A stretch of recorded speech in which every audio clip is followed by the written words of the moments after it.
ইরবাদ ইবনে সারিয়া রাদিয়াল্লাহু তাআলা আনহু قال صلى بنا رسول الله صلى الله عليه وسلم ذات يوم ثم أقبل علينا بوجهه فوعظنا موعظة بليغة ذرفت منها العيون ووجلت منها القلوب فقال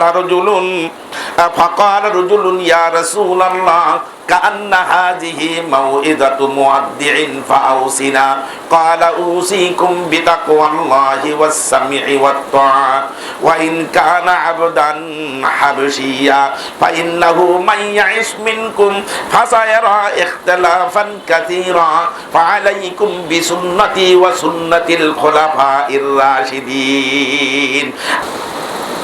সাহাবারা হলো আল্লাহর মনোনীত মানুষ। সাহাবারা কার মানুষ? আল্লাহর মনোনীত মানুষ সাহাবা। আসলে সাহাবাদের সম্পর্কে আমাদের তো অত জানাজানি নাই, যার কারণে আমাদের মধ্যে আজকে এত মতবিরোধ, আজকে এত মতানৈক্য সাহাবাদের সম্পর্কে। কিন্তু ছোট্ট একটা জিনিস মনে রাখবেন, সেটা হলো যদি সাহাবাদেরকে কেউ ভুল ত্রুটি ধরে তাহলে মনে করতে হবে তার মধ্যে ঈমানের ত্রুটি আছে। আমরা ঈমান আর ইসলাম, কোরআন, দ্বীন পেয়েছি কাদের মাধ্যমে? সাহাবাদের মাধ্যমে পেয়েছি না? আল্লাহ রাসূল সাল্লাল্লাহু আলাইহি ওয়াসাল্লাম 63 বছর হায়াতে দুনিয়া থেকে ইন্তেকাল করেছেন। এরপরে রেখে গেছেন কাদের? সাহাবাদের। এই সাহাবারা হলো আল্লাহর মনোনীত মানুষ। সাহাবারা হলো আল্লাহ কি মানুষ?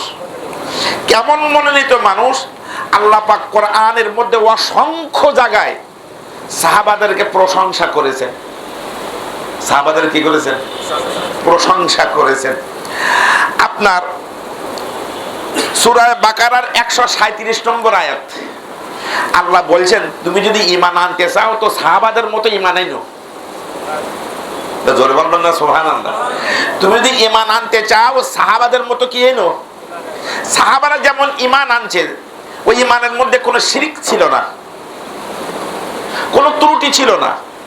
আল্লাহ বলছেন তুমি ঈমান আনবা কাদের মতো?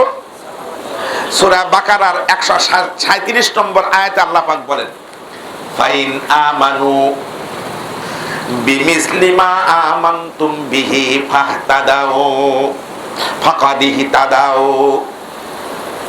আল্লাহ বলেন, ও ঈমানদার, তুমি যদি ঈমানদার দাবি করতে চাও, তুমি যদি ঈমান আনতে চাও তো বিমিসলি মা আমানতুম বিহি, আমার নবীর সাহাবারা, আমার মনোনীত মানুষেরা যেমন ঈমান এনেছিল ওই রকম তোমরা ঈমান আনবা।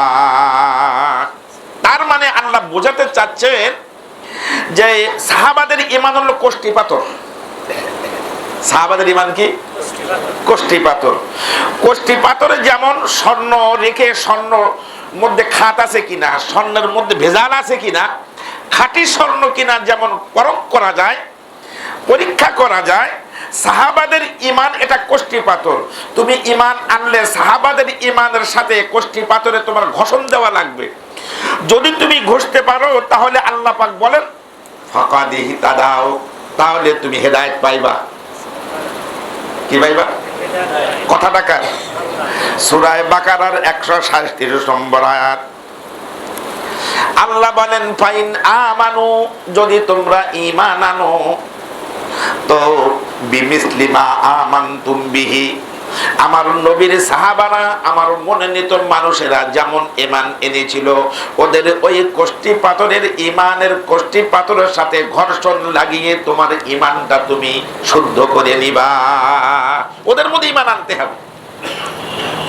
এদিকে একটু খেয়াল করি, ওদের মধ্যে কি আনতে হবে? যদি সাহাবাদের ঈমানের কষ্টি পাথরে যদি ঈমানটা যদি কি না করা হয়, গোসা না হয়, তাহলে ওই ঈমান আল্লাহর কাছে গ্রহণযোগ্য না। কথাকে বুঝে আসছে? ওই ঈমান আল্লাহর কাছে কিনা? আল্লাহ বলেন ফাকাদ ইহতাদাউ, তাহলে তুমি হিদায়াত পাবে।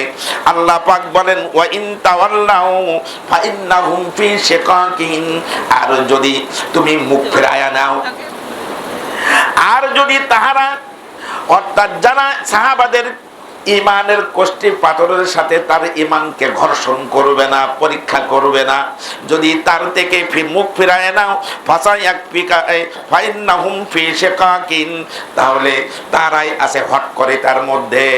হটকারিতার মধ্যে তারা আছে। কিসের মধ্যে আছে? হটকারিতার মধ্যে আছে, সন্দেহের মধ্যে আছে, তার হটকারিতার মধ্যে আছে। আল্লাহ পাক বলেন, ও দোস্ত, তারা যে ঈমান আনছে না, হটকারিতার মধ্যে আছে, আপনি চিন্তা করেন না। তো তাদের জন্য আপনার পক্ষ থেকে যথেষ্ট হলেন আল্লাহ। আপনার পক্ষ থেকে তাদের জন্য যথেষ্ট হলো কে? আল্লাহ। আল্লাহু হুয়াস সামিউল আলিম। আল্লাহ শুনেন এবং মহাজ্ঞানী, আল্লাহ শ্রবণকারী। এবং সূরা আল ফাতহার মধ্যে আল্লাহ পাক লম্বা একখানা আয়াতের মধ্যে আল্লাহ পাক সাহাবাদের প্রশংসা করেছেন। মুহাম্মাদুর রাসূলুল্লাহ, অনেকেই তো জানেন মুহাম্মাদুর রাসূলুল্লাহ। মুহাম্মদ কার রাসূল? জোরে বলেন, একটু জোরে বলেন। মুহাম্মাদুর রাসূলুল্লাহ, মুহাম্মদ হলেন আল্লাহর রাসূল। কার রাসূল? ওয়াল্লাযীনা মাহু, আল্লাহ পাক বলেন আমার দোস্ত তো আমি আল্লাহর রাসূল, আর আমার দোস্তর যারা সাহাবা ছিল, ওয়াল্লাযীনা, আমার দোস্তর যারা সাহাবা ছিল, মা আশিদ্দাউ আলাল কুফার, এরা কাফেরের উপরে কঠোর। কাফেরদের ব্যাপারে এরা কি? কাফেরদের ব্যাপারে কঠোর। কাফেরদের সাথে, ইসলাম বিদ্বেষীদের সাথে, মুসলমান বিদ্বেষীদের সাথে, কোরআনের শত্রুদের সাথে তাদের কোনো আপোষ ছিল না। আশিদ্দাউ আলাল কুফার রুহামাউ বাইনাহুম। কিন্তু আল্লাহ পাক বলেন আমার নবীর সাহাবারার এত সুন্দর একটা প্রশংসনীয় বিষয় ছিল, রুহামাউ বাইনাহুম। কিন্তু সাহাবাদের সাথে তারা ছিল দয়ার্দ্র, সহনশীল ছিল, দয়ার্দ্র তারা ছিল। আল্লাহ পাক বলেন ও দোস্ত আমার মুহাম্মদ সাল্লাল্লাহু আলাইহি ওয়াসাল্লাম, যদি তাদেরকে আপনি দেখতে চান তো একটা বিষয় তাদের দেখবেন, তারাহুম রুকআন সুজদান ইয়াবতাগুনা ফাদলাম মিনাল্লাহি ওয়া রিদওয়ানা। এদিকে খেয়াল করেন। তারাহুম, ও দোস্ত সাহাবাদেরকে যদি আপনি দেখতে চান তো দেখবেন এরা সব সময় সিজদায় পড়ে আছে। কোথায় আছে? রুকআন সুজদান, রুকুতের মুরকুর মধ্যে আছে, সিজদায় পড়ে আছে। ইয়াবতাগুনা ফাদলাম মিনাল্লাহি ওয়া রিদওয়ানা, তারা রুকু এবং সিজদা করে আল্লাহর সন্তুষ্টি এবং ফজল কামনা করে। আল্লাহর সন্তুষ্টি আর ফজল কি করে? কামনা করে। সাহাবাদের প্রশংসা। আর সাহাবাদেরকে নিয়ে অনেকেই অনেক জল্পনা কল্পনা শুরু করে। আল্লাহ বলেন তারাহুম রুকআন সুজদান ইয়াবতাগুনা ফাদলাম মিনাল্লাহি ওয়া রিদওয়ানা সীমাহুম ফি উজুহিহিম। আল্লাহ বলেন ও দোস্ত, ও আমার দোস্ত মুহাম্মদ, আমার দোস্ত মুহাম্মাদের উম্মতেরা শুনে রাখো, তারা রুকআন সীমাহুম ফি উজুহিহিম মিন আসারিস সুজুদ, তারা আল্লাহর সন্তুষ্টি লাভের জন্য যে সিজদায় পড়ে থাকে, এই সিজদায় থাকে, সিজদার কারণে তাদের সিজদার চিহ্ন কপালে আছে। সুবহানাল্লাহ। সিজদার চিহ্ন কোন জায়গায়? তাহলে বোঝা যায় আল্লাহর নবী সাল্লাল্লাহু আলাইহি ওয়াসাল্লামের সাহাবারা বেশি বেশি নামাজ পড়তেন। কি করতেন? আর আমরা মসজিদে আসি তোড়া মাছের মতো, কিছু সময় দিতে পারি না, আবার কাদাও লাগাই না, আবার মসজিদ থেকে বাইর হয়ে যায়। তারাহুম ইসিমাহুম ফি উজুহিহিম মিন আসারিস সুজুদ, তাদের চেহারায় কিসের আলামত ছিল? সিজদার আলামত ছিল, সিজদার চিহ্ন ছিল। আল্লাহ সাহাবাদের ব্যাপারে কি করেছেন? সাহাবাদের ব্যাপারে প্রশংসা করেছেন। আল্লাহ বলেন মাসালুহুম ফিত তাওরাতি ওয়া মাসালুহুম ফিল ইনজিল। আমার নবীর সাহাবাদের প্রশংসা আমি তাওরাতে করেছি, ইনজিলে করেছি। তাওরাত কিতাবের মধ্যে ছিল, ইনজিল কিরাতি কিতাবের মধ্যে ছিল, আসমানি সব কিতাবের মধ্যে আমার নবীর সাহাবাদের কি ছিল, উদাহরণ ছিল, হালত বর্ণনা ছিল। আল্লাহু আকবার। আল্লাহ পাক উদাহরণ দিয়ে বলেন, কাজার ইন আখরাজা শাতআহু ফাআযারাহু ফাস্তাগলাযা ফাস্তাওয়া আলা সুকি ইউজিবু যুররা লিয়াগীযা বিহিমুল কুফফার। সাহাবারা যখন নবীর আদর্শে আদর্শবান হয়েছিলেন, ওই অবস্থা দেখার পরে কাফেররার মন জ্বালা শুরু হয়ে যেত, অন্তর জ্বালা শুরু হয়ে যেত। করে কি করে নবীর পিছনে মুহাম্মদ, নবীর পিছনে সাহাবারা ঘুরে করেটা কি? কথা কি বুঝে আসছে? আল্লাহ পাক সূরা হুজুরাতের 3 নম্বর আয়াতে সাহাবাদের প্রশংসায় আল্লাহ পাক বলেন, শুধু আমি এতটুকু কথা বলবো, কোরআনের মধ্যে অসংখ্য জায়গা আছে সাহাবাদের প্রশংসা। আল্লাহ পাক বলেন, ইন্নাল্লাযীনা ইয়াগুদ্দুনা আবসারাহুম ইন্নাল্লাযীনা ইয়াগুদ্দুনা আসওয়াতাহুম ইনদা রাসূলিল্লাহ। আল্লাহ বলেন, এরা হলো ওই সকল মানুষ যাহারা তাহাদের আওয়াজগুলো নবীর সামনে ছোট করত। নবীর সামনে জোরে কথা বলতো না, নবীর সামনে জোরে কথা বলতো না। কি জানি নবী, দয়ার নবী কষ্ট পান কিনা? আল্লাহ পাক প্রশংসা করেছেন আমার নবীর সাহাবারা এমন যে ইন্নাল্লাযীনা ইয়াগুদ্দুনা আসওয়াতাহুম ইনদা রাসূলিল্লাহ, তাদের রাসূলের সামনে, আল্লাহর রাসূলের সামনে তাদের আওয়াজ কি করত? নিচু করত, জোরে গলায় কথা বলতো না। কিন্তু এখন অবস্থা হলো নায়েবে নবী যারা আছে তাদের বিরুদ্ধে কিন্তু বড় কথা, হিসাব নিকাশ করতে হবে। আল্লাহ পাক বলেন, উলাইকা ইমতাহানাল্লাহু কুলুবাহুম লিত্তাকওয়া। আল্লাহ পাক আল্লাহর নবীর সাহাবাদেরকে কি করেছেন? নির্বাচিত করেছেন তাকওয়ার জন্য। আল্লাহ কি করেছেন? আমরা নির্বাচন করি চেয়ারম্যান, মেম্বার, এমপি, মন্ত্রী, অনেক কিছু, আর আল্লাহ পাক নির্বাচন করেছেন ওই সমস্ত মানুষদেরকে কলম কিসের জন্য? তাকওয়ার জন্য। কিসের জন্য? তাকওয়া, আল্লাহর ভয়ের জন্য তাদের কলমকে আল্লাহ কি নিয়েছেন? ইমতিহান নিয়েছেন, নির্বাচিত করেছেন। লাহুম মাগফিরাতু ওয়া আজরুন আযীম। আল্লাহ পাক বলেন, তাদের দুনিয়ার চলাচলের পথে যদি কোন রকম পদস্খলন হয়ে থাকে আল্লাহ পাক তাদেরকে মাফ করে দিয়েছেন। একটু জোরে বলেন না। আল্লাহ পাক সাহাবায়ে কেরামকে কি দিয়েছেন? দুনিয়ার চলার পথে যে পদস্খলন হয়, এই পদস্খলনের মধ্যে আল্লাহ পাক তাদেরকে মাফ করে দিয়েছেন। শুধু মাফ না, ওয়া আজরুন আযীম, এবং তাদেরকে মহা পুরস্কারে পুরস্কৃত করেছেন। সুবহানাল্লাহ। তাহলে সাহাবার অসংখ্য হাদিস কোরআনের আয়াতের মধ্যে আছে সাহাবাদের প্রশংসা। একটা জিনিস, এই যে দাড়ি পেয়েছি, এই যে টুপি পেয়েছি, এই যে কোরআন পেয়েছি, এই যে নামাজ পেয়েছি, সুন্নত পেয়েছি, হাদিস পেয়েছি, কাদের মাধ্যমে? জোরে বলেন। আল্লাহ রাসূল বলেন, ও আমার উম্মত, তুমি যদি কোন ব্যক্তির আনুগত্য করতে চাও তো সাহাবাদেরকে আনুগত্য করবা। কাদের?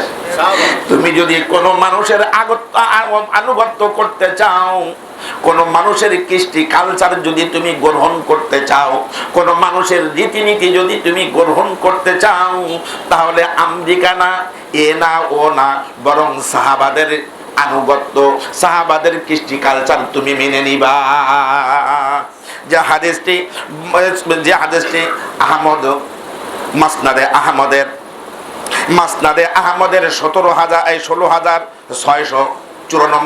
16,694 নম্বর হাদিস, আবু দাউদ 4,607 নম্বর হাদিস, তিরমিজি শরীফ 2,676 নম্বর হাদিস, ইবনে মাজাহ শরীফের 42 নম্বর হাদিস। আল্লাহ পাক বলেন, লম্বা হাদিস, হাদিসটা পড়ছি, জায়গায় গিয়ে অর্থটা করব।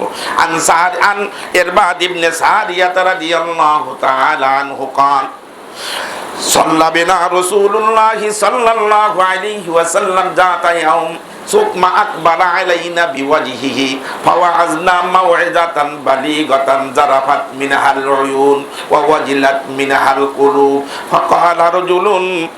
فقال رجل يا رسول الله কান্না হাযিহি মাউইযাতু মুআদ্দিইন ফাআউসিনা ক্বালা উসিকুম বিতাকওয়াল্লাহি ওয়াস-সামি'i ওয়াত-তাআ ওয়া ইন কানা 'আবদান হাবশিয়্যা ফাইন্নাহু মান ইয়া'iশ মিনকুম ফাসায়ারা ইখতিলাফান কাসীরা ফাআলাইকুম বিসুন্নতি ওয়া সুন্নাতিল খুলাফাইর রাশিদিন। আল্লাহ রাসূল বলেন, তোমরা এমন এক সময় তোমাদের সামনে এসে যাবে যখন নিজেদের মধ্যে মতানৈক্য হবে। কি হবে? জোরে বলেন না কেন? শরীয়তের বিষয়ে মতানৈক্য দেখা দেবে, ঈমানের বিষয়ে মতানৈক্য দেখা দেবে, বিভিন্ন বিষয়ে মতানৈক্য দেখা দেবে। তখন তোমরা কাদের আনুগত্য করবা? আল্লাহ রাসূল সাল্লাল্লাহু আলাইহি ওয়াসাল্লাম বলেন, তোমরা দুইটা জিনিসের আনুগত্য করবা। কয়টা জিনিস? এক নম্বর হলো ফালাইকুম বিসুন্নতি, এক নম্বর হলো তোমরা আমার সুন্নতের আনুগত্য করবা। সুবহানাল্লাহ। কিসের? এক সুন্নত। দুই নম্বর আনুগত্য করবা ওয়া সুন্নতি খুলাফাইর ওয়া সুন্নাতু খুলাফাইর রাশিদিনাল মাহদিয়িন। আর আল্লাহর রাসূলের সোহবতে বসে যারা সোহবাদিয়াপ্তা হয়েছে, যারা পরিশুদ্ধ মানুষ হয়েছে, যারা মানুষের মতো মানুষ হয়েছে, তারা হলো কারা? সাহাবারা। ওই সাহাবাদের সুন্নতকে তুমি আঁকড়িয়ে ধরবা, তাহলে তুমি গোমরা হবে না, পথভ্রষ্ট হবে না, জাহান্নামী তুমি হবে না। কথা কি বুঝিয়ে আসছে? তবে আনুগত্য করতে হবে কার? রাসূলের সুন্নত।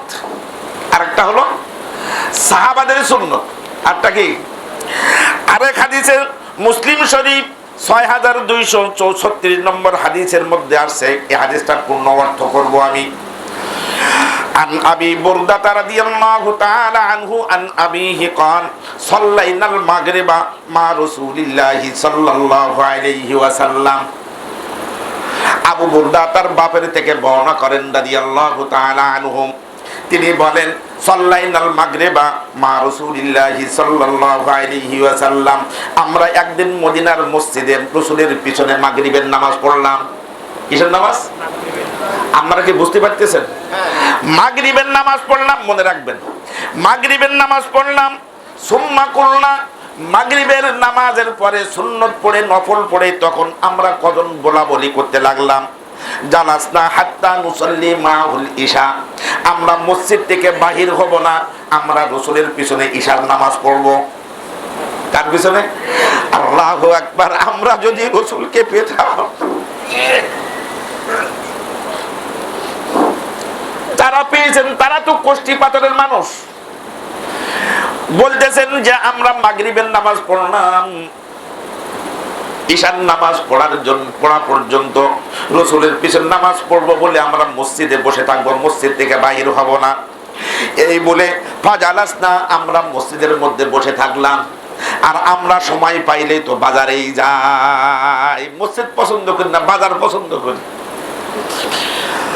ফাখরাজা আলাইনা, কিছুক্ষণ পরে আযান হয়ে গেল, রাসূল আমাদের মাঝে বাহির হলেন। ফাকালা রাসূলুল্লাহ সাল্লাল্লাহু আলাইহি ওয়াসাল্লাম, রাসূল বললেন, মা জিলতুম হাহুনা, তোমরা এখানে বসে আছো কেন?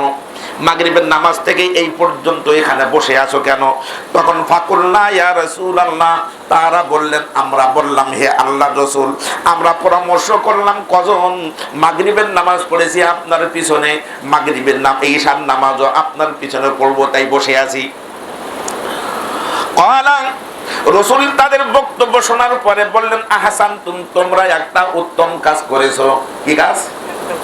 একটা উত্তম কাজ করেছো। রাসূল বলেন, রাবী বলেন, ফারাফারা সাহু ইলা সামাই, তাদের বক্তব্য শোনার পরে আল্লাহর রাসূল নিজের দৃষ্টিটা, চোখটা আসমানের দিকে উঠাইলেন। ওয়া কানা কাসীরাম মিম্মা ইয়ারফাউ রাসাহু ইলা সামাই, আর অধিকাংশ সময় তো আল্লাহর রাসূল দুনিয়ার দিকে তাকাইতেন না, বরং প্রায় সময় রাসূল আসমানের দিকে তাকাইতেন। কার দিকে? আল্লাহর দিকে। ফাকালা, এরপরে রাসূল বললেন, আন-নুজুমু আমানাতুন, আন-নুজুমু আমানাতুন, এই তারকারাজি, এটা হলো তারকারাজি, এটা হলো আপনার মানে নিরাপত্তা। তারকারাজি এগুলো হলো নিরাপত্তা, লিসামাই, আসমানের জন্যে। রাসূল বলেন ফাইদা জাহাবাত আতাস সামা আমা তুআদু, যখন আসমানে তারকা থাকবে না তখন আসমানের উপরে যে মুসিবতের ওয়াদা করা হয়েছে ওই মুসিবত এসে যাবে।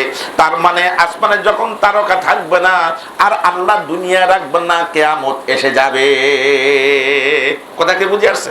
রাসূল বলেন ওয়ানা আমানাতুহু লি আসহাবি, আর আমি হলাম আমার সাহাবাদের আমানতদার, আমি হলাম আমার সাহাবাদের নিরাপত্তা দানকারী। কাদের? জোরে বলেন না কেন? সাহাবাদের। ফায়দা জাহাবতু আনা, যখন আমি দুনিয়ায় থাকবো না, দুনিয়া থেকে চলে যাব, আতা আসহাবি মা তুআদুন, তো আমার সাহাবাদের উপরে যে ওয়াদা করা হয়েছে, বিভিন্ন মানুষ আমার সাহাবাদের চরিত্র নিয়ে টানাটানি করবে, ইজ্জত নিয়ে টানাটানি করবে, সেটাই এসে যাবে। তবে শুনে রাখো ও আসহাবি আমানাতুন, আর আমার সাহাবারা হলো আমার এই উম্মতের জন্য আমানত। আমার সাহাবারা যখন থাকবে না তখন বিভিন্ন রকম আমার উম্মতের উপরে মুসিবত দেখা যাবে। এই জন্য আল্লাহ রাসূল আর এক হাদিসের মধ্যে বলছেন, তিরমিজি শরীফ 3866 নম্বর হাদিস, রাসূল বলেন ইজা রাআইতুমুল লাযিনা ইয়াসুবুনা আসহাবি, কোন জায়গায় বসে যদি চা খাচ্ছ, গল্প গুজব করছো, বন্ধুর সাথে হাঁটছো, ওই জায়গায় যদি আমার সাহাবাদের বিপর সমালোচনা হয়, আমার সাহাবাদের কি হয়? সমালোচনা হয়, তাহলে তুমি বলবা ফাকুলু লানাতুল্লাহি আলা সাদরিকুম, তখন তুমি তাদের উপরে অভিশাপ দিবা। আমার সাহাবাদের ইজ্জত নিয়ে যখন তোমরা টানাটানি করবা তখন তোমরা কি করবা? অভিশাপ। সুতরাং আমি কিচ্ছু করতে পারি আর না পারি, এতটুকু মহব্বত যে সাহাবাদেরকে আমরা কি রাখবো? তারকার মতো মনে করব। এই উম্মতের জন্য কি মনে করব? তারকা। তাদের দুনিয়ার চলার কালে পদস্খলন হয়ে গেছে, কিন্তু আল্লাহ পাক বলেন ও মাগফিরাতুন ওয়া আজরুন আযীমা, আল্লাহ তাদের পদস্খলন গুলো কি করে দিয়েছেন? মাফ করে দিয়েছেন। সুতরাং তাদের ইজ্জত নিয়ে টানাটানি করলে ইমানের মধ্যে কি আসবে? ত্রুটি আসবে। ইমানের মধ্যে কি আসবে? ত্রুটি আসবে।